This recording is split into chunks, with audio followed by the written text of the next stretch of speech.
आज बात करते हैं बीए पार्ट सेकंड के पेपर सेकंड के निर्धनता यानी कि पॉवर्टी के कंसेप्ट पर। जैसा हम सब जानते हैं कि भारत में गरीबी एक सामाजिक, राजनीतिक और सांस्कृतिक अवधारणा बन के उभर के सामने आई है। हमें निर्धनता की ओर ध्यान देना है और उसे कम करना हमारे लिए एक तरीके से एक सामाजिक दायित्व बन जाता है। हम निर्धन किसे माने, ये हमारे लिए अत्यधिक चिंता का विषय है, क्योंकि सामान्यतः हम उस व्यक्ति को निर्धन मान लेते हैं जो सड़क के किनारे बैठा हुआ भिक्षावृत्ति कर रहा है। हम उसको गरीब के रूप में स्वीकार कर लेते हैं, निर्धन के रूप में स्वीकार कर लेते हैं। लेकिन सामाजिक दृष्टिकोण से निर्धनता की अवधारणा को समझना हमारे लिए बहुत महत्वपूर्ण है। एक समाजशास्त्री के होने के लिए ये आवश्यक है कि हम उसके सामाजिक अर्थ, उसकी सामाजिक अवधारणा को समझें। रूथ लिस्टर ने परिभाषित करते हुए बताया कि उसी अवधारणा पर राजनीतिक, नीतिगत और शास्त्रीय बहस विवेचित होगी। यह समाधानों के निहितार्थों और व्याख्याओं की सीमा में होती है। निर्धनता एक स्थिति है जो किसी के पास क्या है और उसके पास क्या होना चाहिए के बीच की विसंगति का बोध कराती है। किसी के पास क्या होना चाहिए यह एक आंतरिक रचना है, इसलिए प्रत्येक व्यक्ति का निर्धनता के संबंध में अनुभव और अनुभूति विशिष्ट और अन्य होती है। लेकिन शक्तिहीनता और साधनहीनता की अनुभूति सभी निर्धन व्यक्तियों में होती है। यही अवधारणा व मान्यता है। यानी कि निर्धनता का जो बोध है वो एक तरीके से दो चीज़ों के बीच में एक एनोमी को डेवलप करता है, विसंगतता को बताता है कि एक व्यक्ति के पास क्या है और क्या होना चाहिए। अगर उसके पास क्या होना चाहिए से कम है तो वो निर्धनता की स्थिति में आ जाता है, और इसको हम बहुत अधिक शक्ति और साधनहीनता से भी जोड़ते हैं। यानी कि जिसके पास पावर नहीं है और जिसके पास कोई साधन नहीं है वो भी निर्धनता की श्रेणी के अंतर्गत आता है। हेनरी बर्स्टेन ने 1992 में निर्धनता के 4 आयाम यानी कि 4 डायमेंशन की बात की। पहली बात करी जीविका रणनीतियों का अभाव, दूसरा संसाधनों यानी कि धन व भूमि की आगम्यता, तीसरा असुरक्षा की भावना, और चौथा संसाधनों के अभाव के कारण अन्य व्यक्तियों के साथ सामाजिक संबंध रखना और विकसित करने में अक्षमता। निर्धनता की परिभाषा करते समय 3 स्थितियों का प्राय उपयोग किया जाता है। पहला, एक व्यक्ति को जीवित रहने के लिए कितना पैसा चाहिए। दूसरा, निम्नतम जीवन निर्वाह का स्तर और एक विशेष समय और स्थान पर प्रचलित जीवन स्तर। और तीसरा, समाज में कुछ व्यक्तियों के समृद्ध होने और अधिकतर के निर्धन होने की दशाओं की तुलना। अंतिम उपाय निर्धनता को सापेक्षिक और असमानता के दृष्टिकोण से परिभाषित करता है। पहली 2 परिभाषाएं जबकि नितांत निर्धनता की आर्थिक अवधारणाओं का उल्लेख करती है, तीसरी उसको एक सामाजिक अवधारणा की तरह देखती है। अब बात आती है कि हम पॉवर्टी का मेजरमेंट कैसे करें, यानी कि उसका मापन कैसे करें। शोधकर्ता इस बात को विवादित मानते हैं कि निर्धनता को पूर्ण या सापेक्षिक रूप से मापा जाना चाहिए। संतुलित लेखकों का तर्क है कि एक साझा न्यूनतम मापक होना चाहिए जिसे सभी समाजों पर लागू किया जा सके कि उससे नीचे स्तर के व्यक्ति को निर्धनता की जद में रखा जाए। पूर्ण निर्धनता का मापन आमतौर पर जीवन निर्वाह की अवधारणा पर आधारित है। दूसरे शब्दों में कहा जाए कि लोग निर्धन हैं यदि उनके पास मानव जीवन के निर्वाह के लिए साधन नहीं है। सापेक्षिक निर्धनता के सार्थक अवधारणा को नकारते हैं। उनका तर्क है कि किसी समाज विशेष के लिए एक विशिष्ट समय के मानकों को निर्धनता की परिभाषा में अवश्य जोड़ा जाना चाहिए। इस दृष्टिकोण के अनुसार किसी समाज में निर्धनों और अन्य समाजों के मध्य एक विभाजक रेखा होगी जो उस समाज की संपन्नता के हिसाब से परिवर्तनशील होगी। अब बात आती है कि भारत में निर्धनता की क्या स्थिति है। ग्रामीण निर्धनता, शहरी निर्धनता, इसके विभिन्न प्रकार के आंकड़े जो हैं वो राज्य सरकार और योजना आयोग और केंद्र सरकार द्वारा समय समय पर जारी किए जाते हैं। योजना आयोग द्वारा जारी नवीनतम आंकड़ों के अनुसार हालांकि निर्धनता में भारी गिरावट है, फिर भी प्रत्येक 5 में से 1 भारतीय आज भी गरीबी की रेखा के नीचे जीवन यापन कर रहा है। बीपीएल जनसंख्या कुल जनसंख्या का 21.9% है, अर्थात 27 करोड़ लोग बीपीएल हैं। सरकार ने ग्रामीण क्षेत्र में 27.20 रुपये प्रतिदिन और शहरी क्षेत्र में 33.30 रुपये प्रतिदिन से कम आय वाले लोगों को बीपीएल माना है। अब बात आती है निर्धनता के कारण की, causes of poverty. Davis Ilesh ने निर्धनता के 3 कारण बताए: व्यक्ति, संस्कृति या उपसंस्कृति और सामाजिक संरचना। अब बात करते हैं व्यक्ति की। व्यक्तिवाद का सिद्धांत निर्धनता के कारण को व्यक्ति में ही देखता है। उनके अनुसार एक व्यक्ति की सफलता और असफलता उसका व्यक्तिगत मामला है। यदि कोई निर्धन हो जाता है तो यह उसका स्वयं का दोष है, क्योंकि वह आलसी, मंदबुद्धि या अनिपुण है या उसमें पहल करने की शक्ति नहीं है। यह सिद्धांत मानता है कि समाज के लिए निर्धनता एक अच्छी बात है, क्योंकि इस कारण सर्वाधिक योग्यता वाले ही जीवित रह सकते हैं।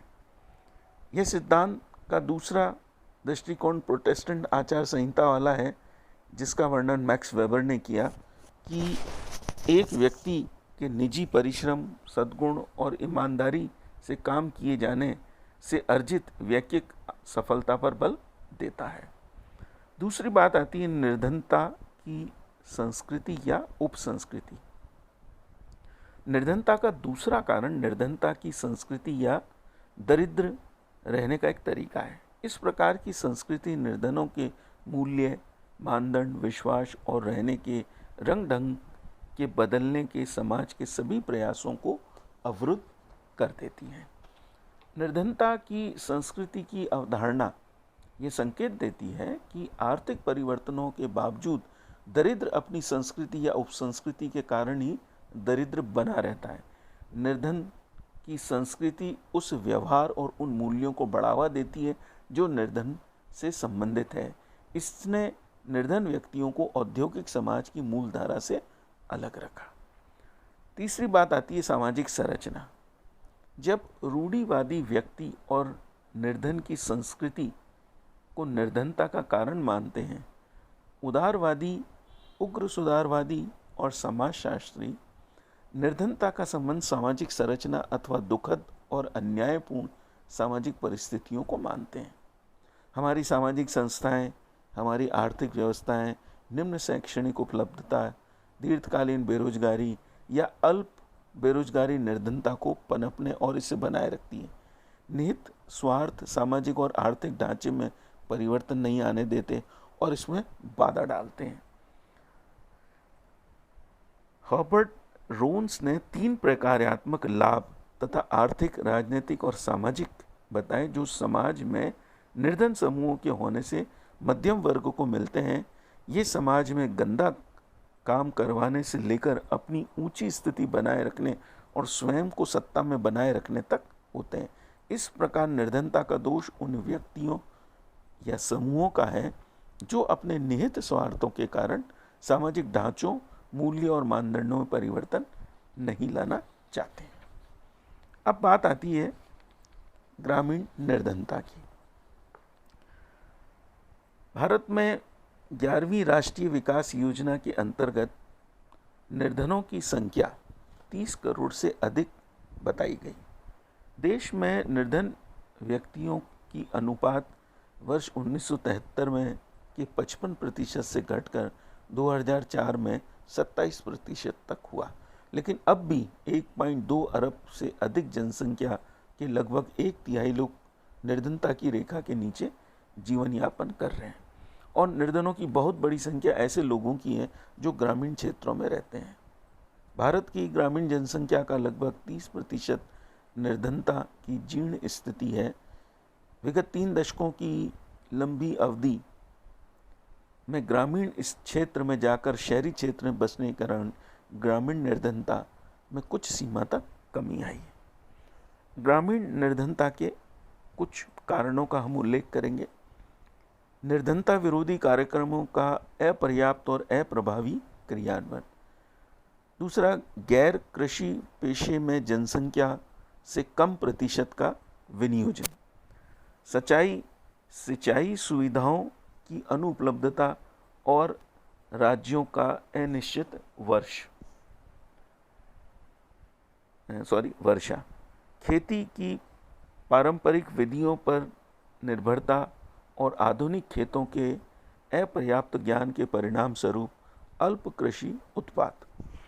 अधिकांश ग्रामों में कृषि और औद्योगिक उपयोग के लिए विद्युत की अनुपलब्धता। अब बात करते हैं ग्रामीण निर्धनता को कम करने के लिए कार्य योजना। ग्रामीण क्षेत्र में निर्धनता को कम करने के लिए निम्नलिखित कार्य योजना सुझाई गई। पहला, ऋण वितरण एजेंसियों का सुदृढ़ीकरण करना। दूसरा,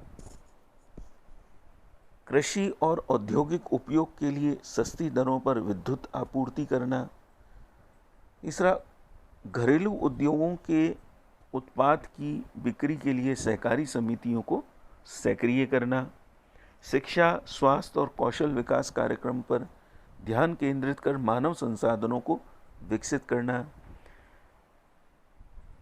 तालाब खुदवाना, वृक्षारोपण, युवाओं को प्रशिक्षण, महिलाओं को हुनरमंद बनाना, लोगों में सामाजिक जागृति उत्पन्न करने के लिए अहम भूमिका निभाने वाले गैर सरकारी संगठनों को सक्रिय बनाना। अब बात आती है निर्धनों की समस्या और निर्धनता की पीड़ा। कुछ 3 प्रकार की बात की गई। हमारे समाज में निर्धन जिन महत्वपूर्ण समस्याओं का सामना करते हैं वो, पहला, सामाजिक भेदभाव और सामाजिक निंदा। दूसरी, आवास। और तीसरा, निर्धनता की उपसंस्कृति। सामाजिक भेदभाव यानी कि सोशल डिस्क्रिमिनेशन।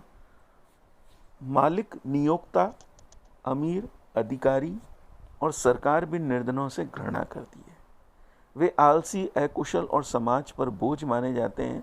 उनको हर स्तर पर सताया जाता है, अपमानित किया जाता है और उनसे भेदभाव बरता जाता है। उनका कोई प्रतिनिधित्व नहीं करता और वे शक्तिहीन होते हैं। इस कारण वे सदैव शक्तिशाली व्यक्तियों के आक्रमण और विद्वेष का निशाना बने हुए रहते हैं। उन्हें निरक्षरता और सामाजिक पूर्वाग्रहों की चुनौती का सामना करना पड़ता है। उनमें सामूहिक शक्ति का अभाव होता है और वे कभी एक स्थानीय या लघु स्तर पर समाज के राजनीतिक, आर्थिक और सामाजिक अधिक शक्तिशाली समूहों के विरुद्ध एक होने का प्रयत्न करते हैं। तो उन लोगों को लगता है कि वे उनके आधिपत्य को खतरा है और इस कारण उन निर्धनों को कुचल दिया जाता है। दूसरी बात आती है आवास की, यानी कि हाउसिंग। शहरी क्षेत्र में आवासहीनता, गंदी बस्ती और किराए का कानून भीषण समस्याएं हैं। परिवार के आवास की इकाई और पड़ोस जहां पर वह स्थित है निर्धनता से जुड़ी समस्याओं के महत्वपूर्ण तत्व हैं। गरीबों के मकान में केवल भीड़भाड़ ही नहीं होती अपितु एकांत का भी अभाव होता है। परिवार के लिए मकान के नक्शे का महत्व 2 ध्रुवी प्रकार के पारिवारिक मूल्यों का अभिकरण के द्वारा सुझाए जाते हैं। पारिवारिक प्रकार और विमुक्त प्रकार।